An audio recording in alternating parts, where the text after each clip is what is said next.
Regresamos, gente linda y bonita, radio informativo Gumantla.org. Miren, aquí, ¿cómo se llama? Pues hablando del manejo del paciente diabético en la consulta dental. Les comentaba hace rato que íbamos a hablar en este bloque de las clasificación y características clínicas. Las características clínicas, pues obviamente ya se las mencioné, que es la poliuria, polidipsia, polifagia y pérdida de peso, ¿sí? Sin causa aparente. Pero les vamos a hablar de la clasificación, fíjense. Hoy en día la Organización Mundial de la Salud, ¿sí?, clasifica, ¿sí?, a la diabetes mellitus y otros estados de intolerancia a la glucosa, o sea, de falta de, sí, intolerancia al azúcar, pues. La clasifica en 1, 2, 3, 4, 5 y hasta 6 subtipos. Antes conocíamos a la diabetes tipo 1 y tipo 2. Pero ahora les voy a hablar que dentro de la diabetes tipo 1, que se conoce como insulino dependiente, o sea que no hay pérdida, hay ausencia total de insulina, ¿sí?, por la destrucción de las células beta en los islotes de Langerhans en el páncreas, ¿sí? Esos pacientes normalmente son tratados pues con administración de insulina parenteral, o sea, inyectada, dependiendo de la severidad y la experiencia del médico.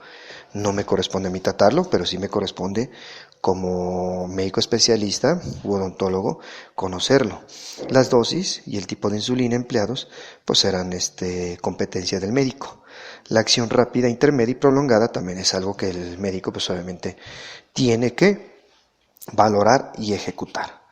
Entonces, esa es la primera clasificación, diabetes tipo 1, y existe la diabetes tipo 2, que es la no insulino dependiente. Esta está más relacionada con una cuestión, hay dos tipos de hecho, ¿sí? Antes de pasar a con qué está relacionada, ¿no? O sea, es la deficiencia, sí, efectivamente, de insulina, también en las estructuras anatómicas que les comenté, ¿sí?, por destrucción de células beta en los islotes de Langerhans, pero aquí es menos aprovechada. Aquí sí hay una producción, pero es menos aprovechada. Esta está muy relacionada con la obesidad y sin la obesidad, ¿sí? Con la obesidad pues tiene que ver con el ambiente, y sin la obesidad pues obviamente aparece pues una cuestión genética, una cuestión hereditaria, para que me entiendan, ¿verdad?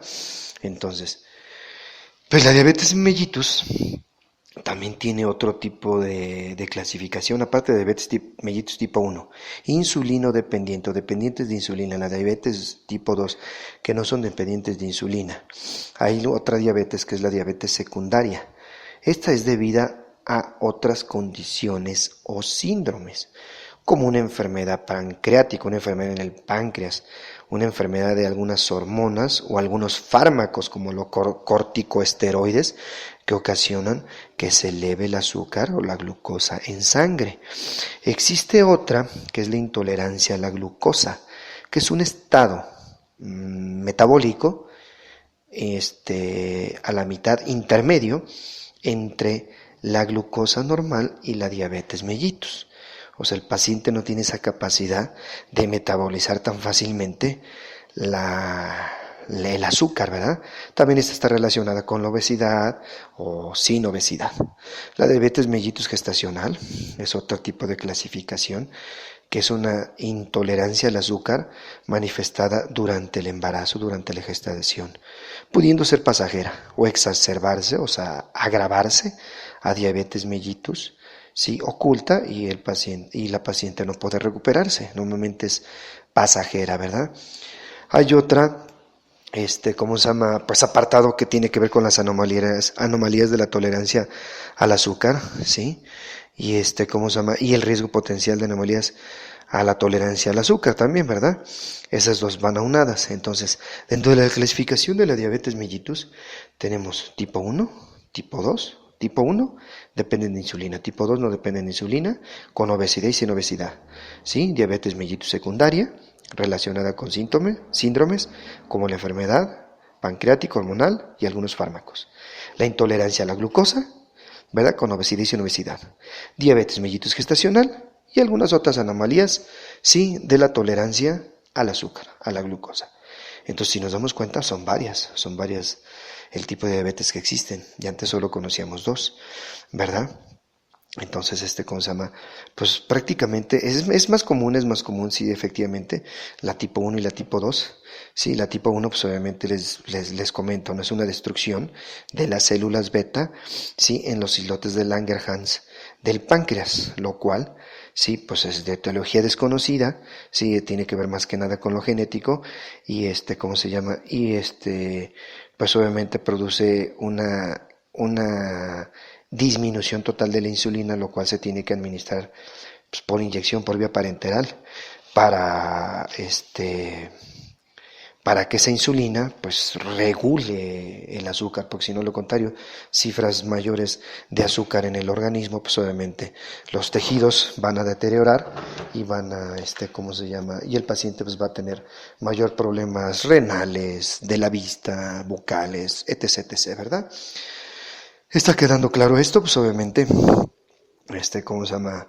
Me era bien importante que supiera la clasificación actual de la diabetes mellitus.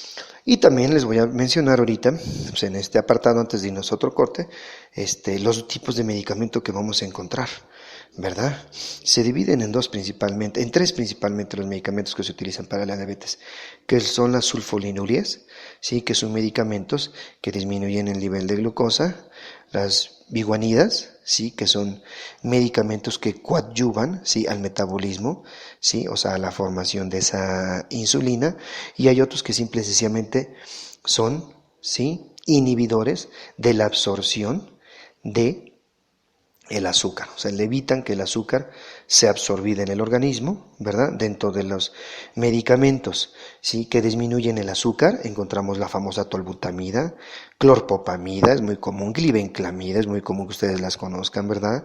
También hay una que, ¿cómo se llama? Glicacida, ¿sí? Si no mal recuerdo. Fentomina es un medicamento que ayuda a la estimulación de esta insulina, pero la metformina, que es muy común que se combine con estas, es un medicamento que evita la absorción del azúcar, no disminuye la absorción, la producción de azúcar, ¿sí?, sino más bien disminuye esa absorción en los tejidos, ¿sí?, para que no sea lacerante, no sea dañina al organismo, ¿verdad? Entonces, pues los factores de descompensación de este azúcar, pues normalmente, como se llama en los pacientes diabéticos, puede ser un estrés emocional y físico, calidad y cantidad de la dieta, ¿verdad? Infecciones crónicas, agudas, enfermedades interrecurrentes, la deshidratación, ¿verdad? Algunos medicamentos, el sobrepeso, ¿verdad? El embarazo, el alcohol, el ejercicio, son factores de descompensación que pueden originar en un paciente que tiene genéticamente está predispuesto a tener diabetes, puede tener diabetes, ¿verdad? Entonces, pues antes de pasar al manejo odontológico, sí, en los pacientes con diabetes, ¿verdad? Ya quedó muy claro qué es la diabetes, cuántos tipos tenemos, ¿sí? Y en base al manejo, ¿sí?, odontológico de la diabetes, es bien importante, ¿sí? Nosotros, estomatólogos, ustedes, gente linda, bonita, radio informativo, Guamantla, es importante que te reciban esta información, o más bien que nos doten de esta información a nosotros los médicos. Nosotros se las vamos a pedir, pero pues no nos las nieguen, porque es importante para nosotros que ustedes estén bien. Necesitamos nosotros saber, fíjense, antigüedad de la enfermedad, ¿sí?, para saber qué tipo de daño oral y periodontal vamos a encontrar, ¿sí? Conocer los riesgos de descompensación, que hace rato les comentaba, y medidas precautorias para evitarlos. El nivel del compromiso del paciente con su tratamiento para determinar su actitud, ¿verdad? Necesitamos que sean cooperadores, porque si no, lo contrario, van a tener problemas de salud. Tenemos que reconocer nosotros las cifras adecuadas de azúcar en cada paciente en particular, que van a variar entre uno y otro, y entre cada tipo de diabetes. Y vamos a discutir sobre los efectos secundarios acumulados en los órganos o sistemas cardiovascular, renal principalmente, ¿verdad? Nos obligan a nosotros a tomar medidas odontológicas para el manejo, de hipertensión o deficiencia renal, que ese es otro rollo. También debemos saber si la diabetes es una entidad aislada o forma parte de un síndrome mayor como consecuencia relacionada con problemas de carácter hormonal, ¿sí?, como el hipertiroidismo. Entonces, algunas infecciones con hongo y algunos otros problemas bucales relacionados. Entonces, por favor, gente linda y bonita, Radio Informativo Humantla, ¿sí? Denos toda la información, así como van y se confiesan con el Padre, denos toda la información para que podamos atenderlos de manera adecuada y correcta. Bueno, en un momento regresamos, vamos al corte.